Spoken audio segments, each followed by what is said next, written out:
Hey guys, welcome back to my channel. On this channel, we talk life, food, family, and fun. Today, we're talking about my tips that'll guarantee that not only will he not cheat, he will cherish you.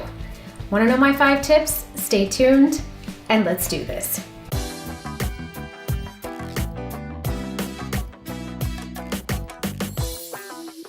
First off, don't forget to hit the subscribe button and the bell so you're notified of every video I post, which happens every Tuesday and Thursday. And we're going to talk about recipes and product reviews and makeup and family, kids, parenting, marriage, all of that. Today we're talking a little bit of marriage, and statistically 50% of marriages, approximately 50% of marriages, end in divorce.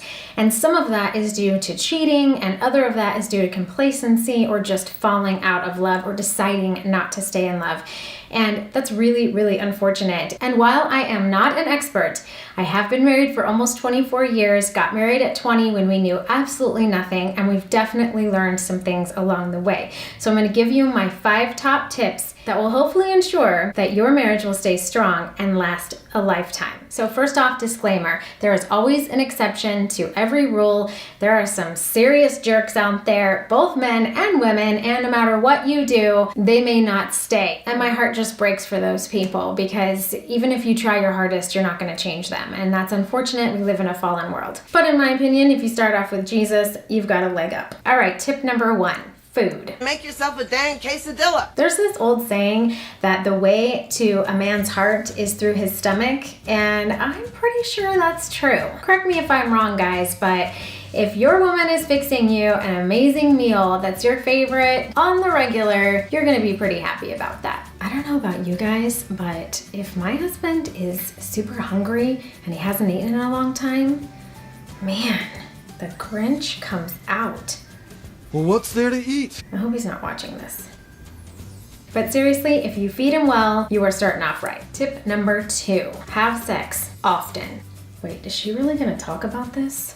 Yeah, I'm really gonna talk about this. Let me explain. Let's face it, gals, we don't need or want sex as much as our husbands do. I mean, they pretty much want it every day, and we kind of want it once or twice a week. Maybe. And listen, guys, it has nothing to do with our desire for you or not. We're just not wired the same way. However, with guys, and guys, correct me if I'm wrong, you do need that. You need that connection. It is a definite desire. And ladies, it's a good thing if your husband is desiring you, and you want him desiring you, not somebody else. So even if it's not something that you're super into every single day, and you don't have to do it every single day, but it should be a commitment to actually come together on a regular basis. And do not be afraid to schedule this. What? I know, it sounds ridiculous to schedule it. It's not a to-do list, it's not a chore. It all depends on your attitude and how you look at it. But let's face it, you schedule things that are important to you. You put it on your calendar. You block out that time. And if you're blocking out time knowing that these 3 days a week, or however much you want to do this, it's actually scheduled, you'll make sure it happens, and it'll be intentional. We are intentional about the things that we care about, and this is one of those things that will keep you bonded. It will keep your husband's eyes on you and not on other things that you do not want him into. Don't be jealous that I've been chatting online with babes all day. And I think you'll appreciate it too. Tip number 3, respect him for what he does. Making some sweet moolah with Uncle Rico. Now I'm talking about a little stroking of the ego here, and not ingenuine. You're actually appreciating what he does. There is nothing better than a wife who respects the fact that her husband gets up every day and goes to work, that he does things around the house, that he's good with kids, that he cares about taking care of the family. And even if you are also in the workplace and contributing financially to the home, it is really imperative that you tell him that you appreciate the fact that he goes to work, that you're proud of him for what he does, that you think he's doing a good job. Any kind of man who has a wife who is his biggest cheerleader and always has his back, and letting him know how much you appreciate what he does, that man's gonna wanna keep that woman. And guys, if you have a wife who stays home with the kids, the same goes for her. There's no appreciation in that kind of a job. You don't get patted on the back for doing laundry or for dusting or vacuuming. And you know what? It goes a long way if you're a guy to his wife who tells her that you appreciate what she does throughout the day. She's not sitting on the couch all day eating bonbons. There is stuff that gets done that gets totally unseen and unnoticed, and it makes a huge difference when you do notice it, because if she is at home, she's not getting the promotion at work. She's not getting a pat on the back for a job well done or a project accomplished. She's not getting the raise. And what she does at home can seem very unimportant, but it keeps the family going. And so you letting her know often how much you appreciate the things she does at home will go a long way. Tip number 4, do not nag your husband. Wait till I get going! There's actually this saying in the Bible that says that it's better for a man to live in the corner of his attic than with a contentious, nagging wife. And ouch. Seriously though, that is the worst thing. Nobody wants to be nagged. And I know you're thinking, well, if I don't nag him, he's not gonna do it. No, I'm not saying don't share. There's a difference in nagging and sharing. You can share, hey, I asked you to pick up the kids at 3 and you keep showing up at 4. What's going on? You can talk about what is not going on that should be going on or that you would like to see. Of course, you need to share. You need to be able to have healthy conflict. You need to be able to have healthy discussions where you don't always see eye to eye. But maybe there's something going on to where he can't complete that task in the time that you expect it to be done. Maybe some things are going on at work where he's under review and he's needing to stay a little bit later to make sure that those things get done. And then you can work on however it needs to be accomplished. So I'm not saying don't share, but nagging your husband constantly. I thought I asked you to take out the trash. Are you going to take out the trash? Are you going to take out the trash? Did you take out the trash? The trash is still sitting there. I mean, nobody wants to be nagged like that. Ask once. If it doesn't get done, ask again the next day. If it doesn't get done, then sit down and say, hey, I'm just trying to understand why these things aren't getting done. Is it too much for you to handle? Is there a way that I can help you in this situation? Is there a way we can maybe trade off taking out the trash?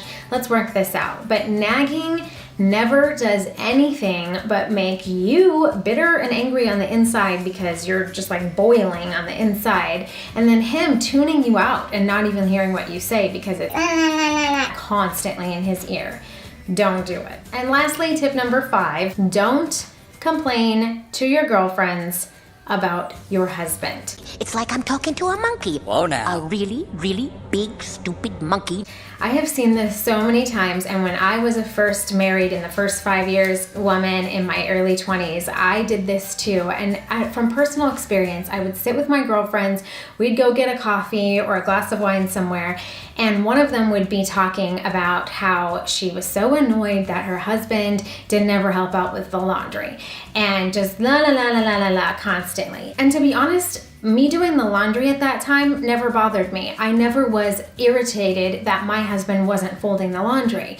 But when she was talking about it, then I started to think, hey, my husband doesn't help me with the laundry either. Is that something that they should be doing? Because now I'm irritated about it, and why wouldn't he offer to help me? Stuff like that steamrolls. You're slandering your husband in front of other people. It's not honoring to him, and it does nothing but make you start complaining about things that never even bothered you before, and then your complaints are influencing your friends on what they never were bothered with before, but now suddenly they're annoyed with. There is nothing better than a wife who honors her husband in public. You don't want your husband talking to his friends bad about you, about all the things that annoy him. So don't do it to him. So that's it. These are my 5 things: food, sex, respect, don't nag, and don't gossip. And I guarantee that not only will he not cheat, he will cherish you. I mean, you might be thinking, well, why am I doing all this stuff? What has he got to do? Well, I heard this saying a long time ago on a radio station, and I absolutely love this statement. And I asked my husband if he thought it was true, and he absolutely agreed with it. And what was said was, if you do these things, your husband will swim through shark-infested waters to bring you a lemonade. I think you want that kind of a guy. Oh, hey, thanks. So that's it for this video. Guys, comment below if you think I'm even close or if I'm off or something that you would totally appreciate from your wife. And ladies, comment below on things that you find that absolutely work to help keep your marriage bonded. And number 1, Jesus, absolutely. Otherwise, I hope you're having a great day. Stay inspired. I will see you in next Tuesday's video. Don't forget to hit the thumbs up if this was helpful to you, as well as subscribe and hit the bell, and I'll see you next Tuesday. See ya.